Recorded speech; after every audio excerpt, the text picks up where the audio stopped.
درسي ما تهضر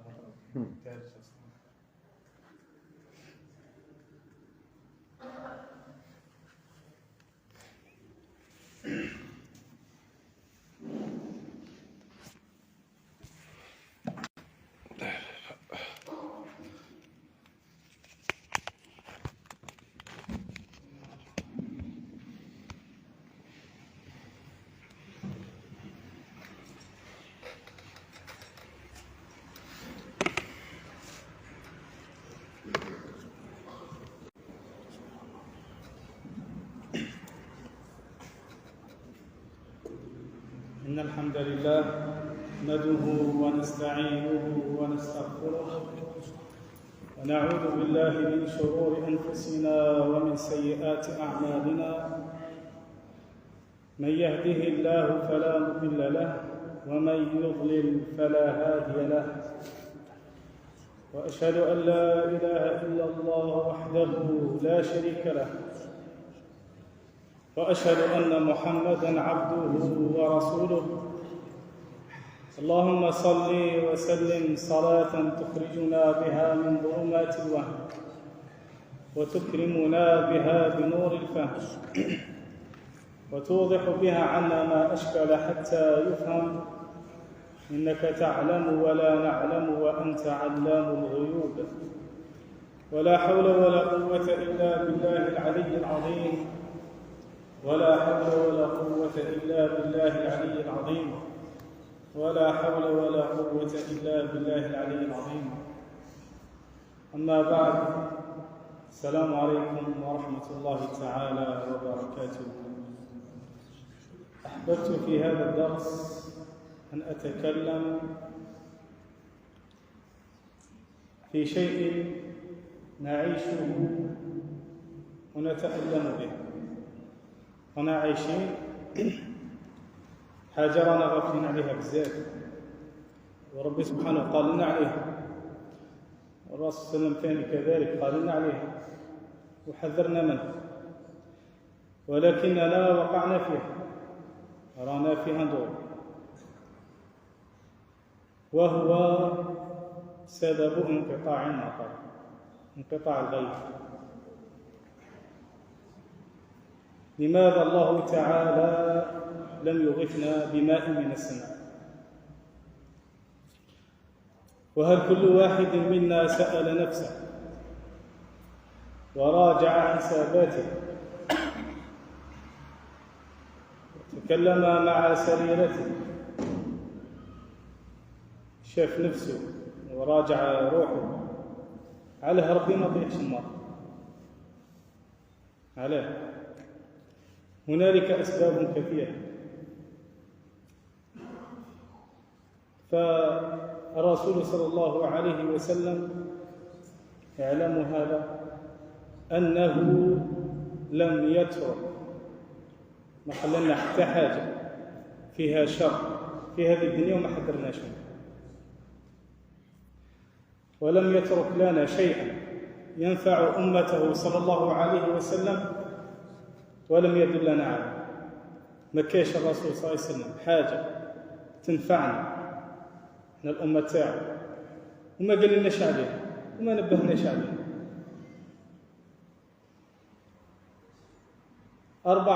قبل 14 قرن الرسول صلى الله عليه وسلم ذكر لنا هذا الكلام وهو مع الصحابة.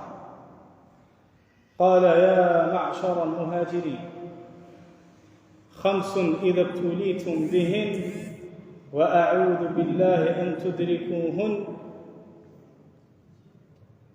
قال لهم هذول 5 إذا بلاكم بهم ربي سبحانه في هذه الدنيا، وأعوذ بالله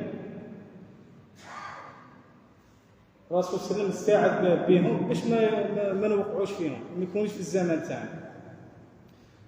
الأولى قال: لم تظهر الفاحشة في قوم قط، مصراش أحد الفاحشة حتى يعلنوا بها إلا فشى فيهم الطاعون والأوجاع التي لم تكن مضت في أسلافهم الذين مضوا. وهذه حقيقة أصبحنا نعيشها اليوم. الإنسان ولا يدير المعصية أمر عادي جدا، شغل ما كاش ربي سبحانه كاع، ما كان يوم الحساب، ما يدخل القبر، ما يروح الجنة، ما يروح للنار. لأن الرسول صلى الله عليه وسلم قال: إن لم تستحي فاصنع ما شئت، إن لم تستحي فاصنع ما شئت. هذا الحديث رانا عايشينه في الواقع تاعنا. أصبحت الزنا في الطرقات، وهذه كاع كاينة وكاع نشوفوها وكاع ساكتين عليها. قارورات الخمر تمشي في الطريق تسيب القارورة تاع الخمر. المشكلة كون تسيب القارورة تاع الخمر مرمية، معليش، المشكلة اللي هو في الطريق ويشرب فيها قدامك. هذه أدهى وأمر، هذه أعظم مصيبة.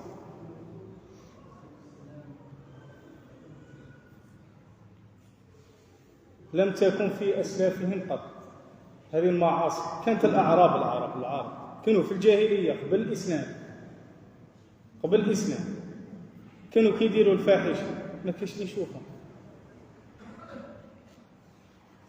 اخرج كاع من الفاحشة، الغائط أكرمكم الله، كان كيجيه أعرابي كيجيه كرشي يروح يمشي كيلومتر باش ما كاش اللي يشوف. هذه ماشي فاحشة، يروح يتمشى كيلومتر ويخبى كاع على القوم باش ما كاش اللي يشوف. كان عند في الجاهلية ما كانوش مسلمين وكان عندهم الحياة، ما كانوش يخافوا من ربي بصح يخافوا من العباد، يديروا لهم الوجه. علاه؟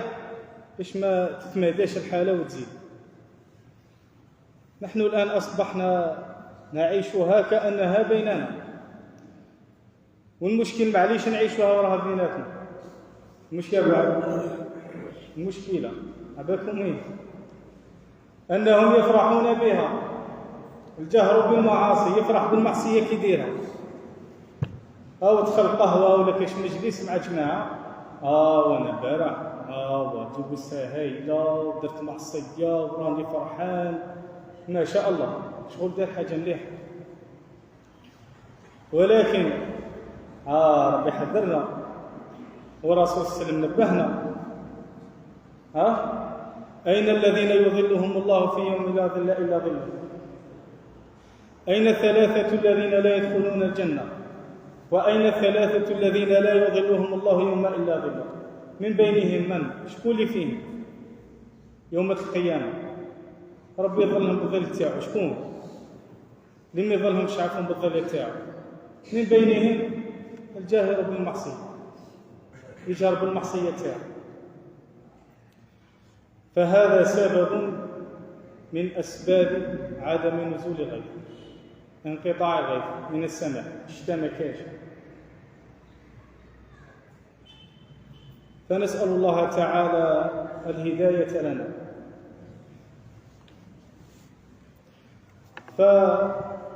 وقال أيضا: ولم ينقصوا المكيال والميزان إلا أخذوا بالسنين وشدة المؤونة وجور السلطان عليه.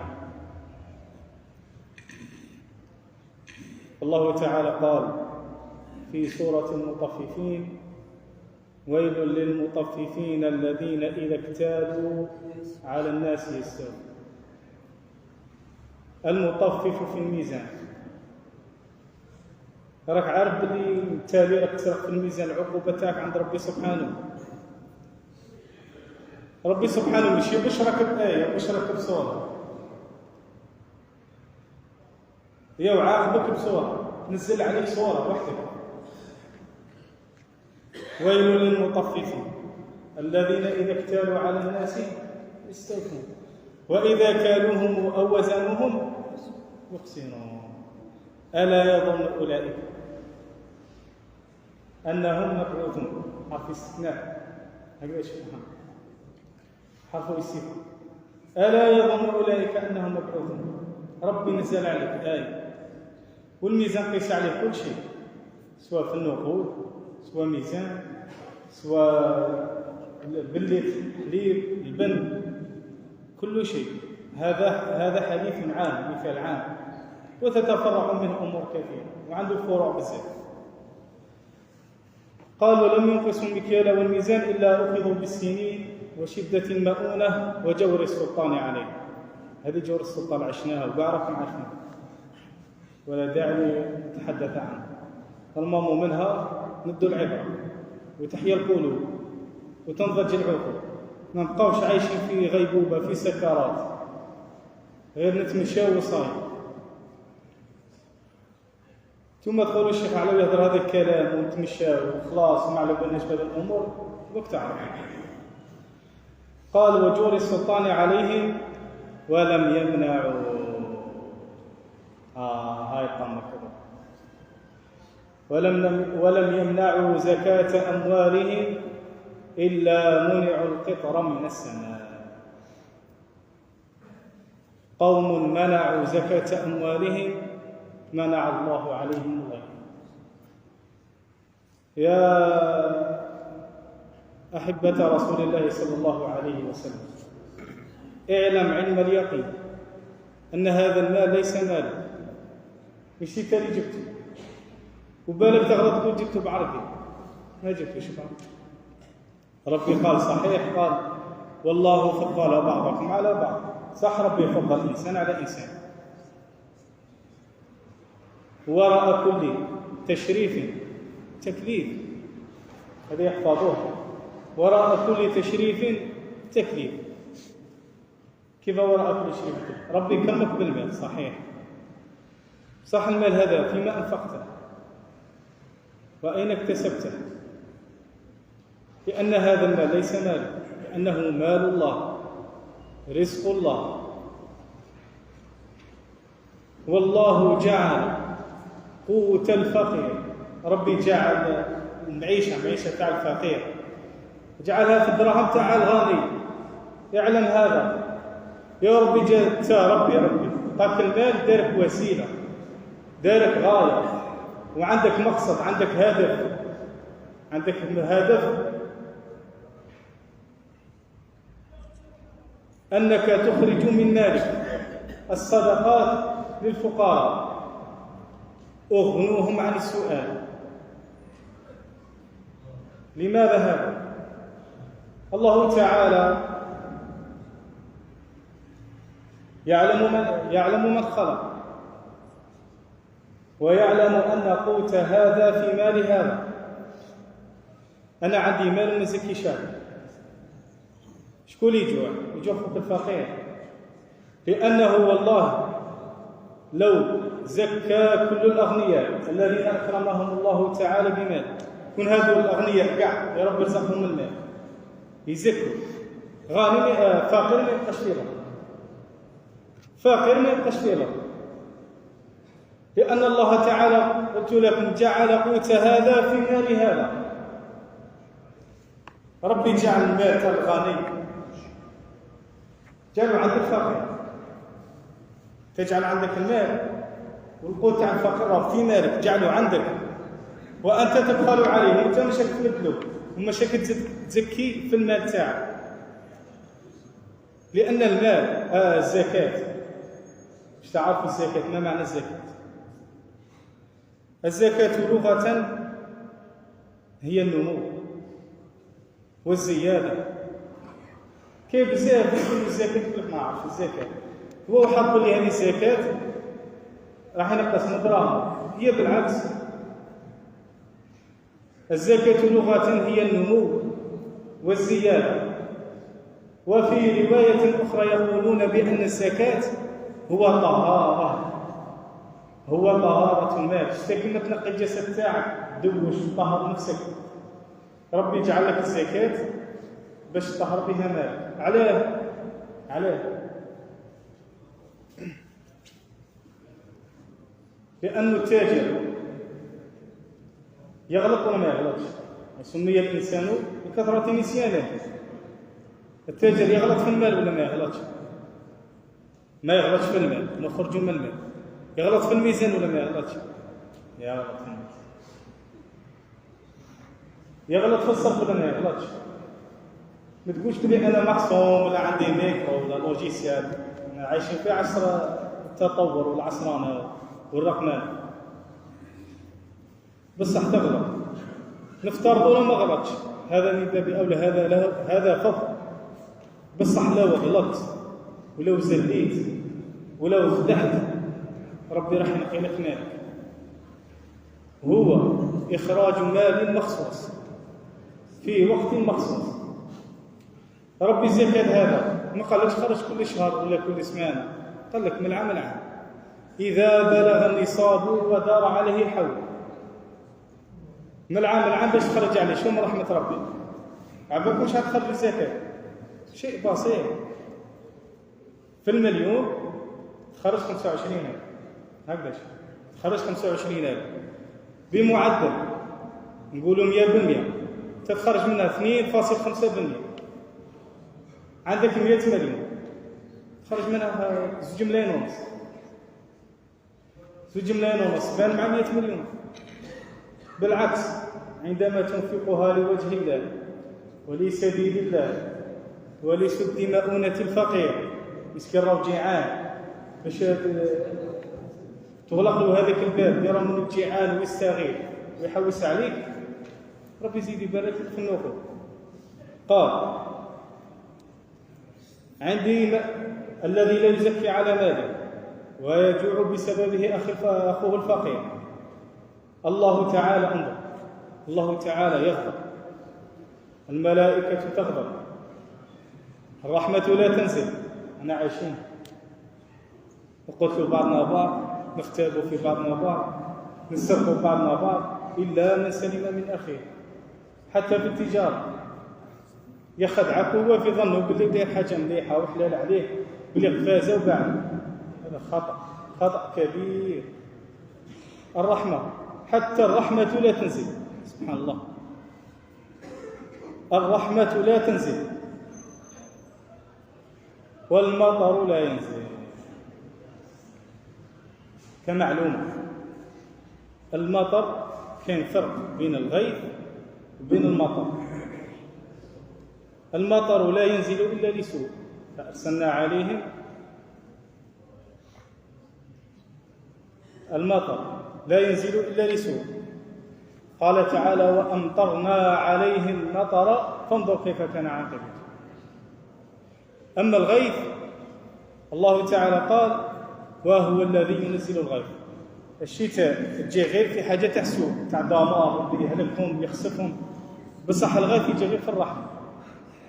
لذلك نحن نقول: اللهم أغثنا، ولا نقول اللهم أمطرنا. نسأل الله تعالى أن يغيثنا برحمته. قال: انظر، فالمال متعلق بالزكاة. المال ربي قارن الزكاة مع الصلاة. واش قال؟ وأقيموا الصلاة وآتوا الزكاة. إذا الزكاة فرض ولا ماشي فرض؟ واجب ولا ماشي واجب؟ وإذا خليت الفرض كيف الحالة؟ الصلاة ربي قال لنا: تارك الصلاة بلا العقاب تاعو. أما تارك الزكاة لم قوم منعوا زكاة أموالهم منعهم الله الغيث من السماء أو القطر من السماء. فالرجل عندما يزكي ماله المال تاعو ينمو. شوف، فالمطر عندما ينزل على وقتكم النمو، فالمطر عندما ينزل يثمر وينمي. المطر عندما ينزل يثمر وينمي. انت تزرع الشجرة، الورد، أي حاجة، ربي قال: وجعلنا من الماء كل شيء حي. كي تسقيه وتطيح عليه المطر الشتاء، ينمو ولا ما ينموش؟ النتيجة تكون الثمرة تجي، المحصول يخرج. فالله تعالى قال: ما دام أنك لم تدفع ما ينمي لن تأخذ ما ينمي. أنت ما تدفعش حاجة اللي تنمي بها مالك، ربي كذلك ما يطيحش عليك شتاء باش تنمو التجارة تاعك. انظروا إلى صياغة الحديث وبلاغة رسول الله صلى الله عليه وسلم. كيف قارن هذا بهذا في شرح. وبعدها قال ولولا البهائم لم يمطروا. ولولا حرف شرط غير جازم. شوف ربي يشرط لنا ولولا البهائم لم يرزق ولم يمطر. بكش معناتها هذه. هذا تحقير من الله تعالى لنا به. ربي ذل لينا وإهانة لينا لي وليك كل الناس من ربي سبحانه. عليه ولولا البهائم. شوف ربي دلك شرط. هم مش هذه الحيوانات اللي نشوفوهم تجري في الطريق كم مش هما ربي ما يغيثناش. لولا شيوخ الركع والأطفال الرضع والبهائم الرتع. هذا تحقير من شأننا. فالله تعالى يسقينا لأجل البهائم وكأننا لا نساوي شيئا عند الله تعالى إلا إذا اتقينا رب العباد وأخرجنا زكاة أموالنا. لأنه هذا المال قلت لكم ليس مال. خرجوا وانفق. لأنه كاين بعض اللي يقول كيف أنا هذا المال تعبت عليه جريت عليه وشقيت عليه باش ربحت ونلتو بعد يجي الاخر مع الثاني يقولوا هاك والله ما يدير. هذه شفناها. من بعد كاين اللي هداهم ربي بعد 10 سنوات 5 سنوات ولله الحمد خرجوا الزكاة. يا جماعة نولوا ربي سبحانه ونتوبوا لربي سبحانه. فالله تعالى قال إن الله يحب التوابين ويحب المتطهرين. توبوا لربي سبحانه. سيدنا موسى أصابهم الغيث مطر ما كاش الشتاء ما كاش فذهبوا إليه قالوا يا موسى صلي لربك أن يغيثنا. قالوا له روح صلي لربي سبحانه باش ينزل علينا المطر. فذهب سيدنا موسى يدعو ربه ويصلي إلى ربه باش ينزل عليهم الغيث. فما ازدادت السماء إلا تقشفا والشمس إلا حرارة. السماء نشفت سحابه ما كاش السخانة زادت. فأتوا إليه قالوا يا سيدنا موسى نبي كلكم تعرفون مشي قلنا لك ادعي ربي وصلي لربي باش ينزل علينا الغيث ويرحمنا. قال دعوت الله فلم يستجب منا. فكلم الله كلمه لأن سيدنا موسى كان كلم ربي سبحانه فكلمه الله تعالى قال يا موسى. قالوا يا موسى عباك على مستجبش الدعاء تاعك. قالوا ما عباليش إن فيكم عاصية. قالوا كيراو فيكم واحد هنا في المسجد أعصاني 40 سنة هو يحصي في يد كاع الفواحش بسببه منعتكم القتل. قالوا في جابه الشتا ما طاحتش. قالوا يا موسى هدر مع القوم تاعك وقل لهم هذا العاصي يخرج من بيننا. قال لهم يا قوم منعنا القطر من السماء بسبب عاص من بيننا فليخرج من أمامنا يخرج من عدنا. فهذاك العاصي يعرف روحه ما خرجش فبدأ يبكي. بدأ غير يبكي ويدعي اللهم اغفر لي فإني أخطأت اللهم إني بدأ يضرع ربي يبكي ربي بدعي في ربي. فأنزل الله عليهم الغيث الشتاء طاحت خير ربي. فكلم الله موسى تكلم مع الله عز وجل قال يا رب شي قلت لنا فيكم عاصي كيف نزلت علينا الشتاء. قالوا يا موسى عصاني 40 سنة والآن أتاني وهو يبكي ويتوب مخافة مني فتقبلت بتوبته. انظروا إلى رحمة الله تعالى. سيدنا موسى قال له يا رب هذا اللي عصاك 40 سنة وتاب وفي جالو نزلت علينا الغيث وريه لي. قال له يا موسى كيف سترته 40 سنة، قالوا 40 سنة وأنا ساتره وهو يحصي فيا، كيف أفضحه وقد تاب إلي، كيف نفضحه وهو تاب. انظروا من رحمة الله تعالى بنا كيف يستر عبده وهو يحصي. فهذه القصة عن سيدنا موسى قلتها لكم لمخرج الزكاة تاعو، ودار الوطأ فيها، واللي راهو عاصي ربي سبحانه ويدير في الفواحش توب لربي، روح ابكي لربي، روح صدق لربي، روح صلي صلاة التوبة، صلاة الخائفين، صلاة المتضرعين، صلاة التوابين، لأن الله تعالى حاشاه أن يرد سائلا أتاه يتوب من معصية. جامي ربي يردك وتتوب الرب سبحانه. فيا عباد الله ويا أحبة رسول الله، بمخرج الزكاة عرف بالإبتاء راك سباب الأمة تاع الرسول صلى الله عليه وسلم، وسبابنا خاصة في الجزائر، ورانا هنا في ولاية زوز نتكلموا. روح توب الرب وخرج الزكاة، غيث أمتك يا وغيث أمتك، خليش تطيح، لأنه ربي باش تخليها فيك أنت اللي طالك المال وطالك الغنى.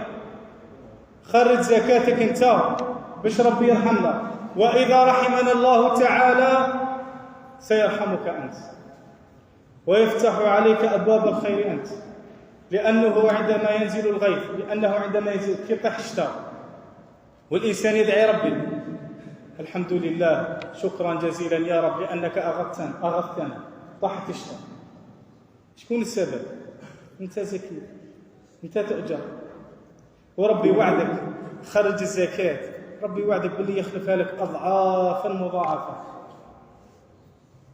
فلذلك خرجوا زكاة أموالنا ونقر وحدينا ونطهروا نفوسنا ونراجعوا نفوسنا، واللي ما زكاش يخرج من الجامع منا وربي راه فاتح عليه بمال وبعمل وبشركة وكذا وكذا، روح طهر مالك ونقي السريرة تاعك.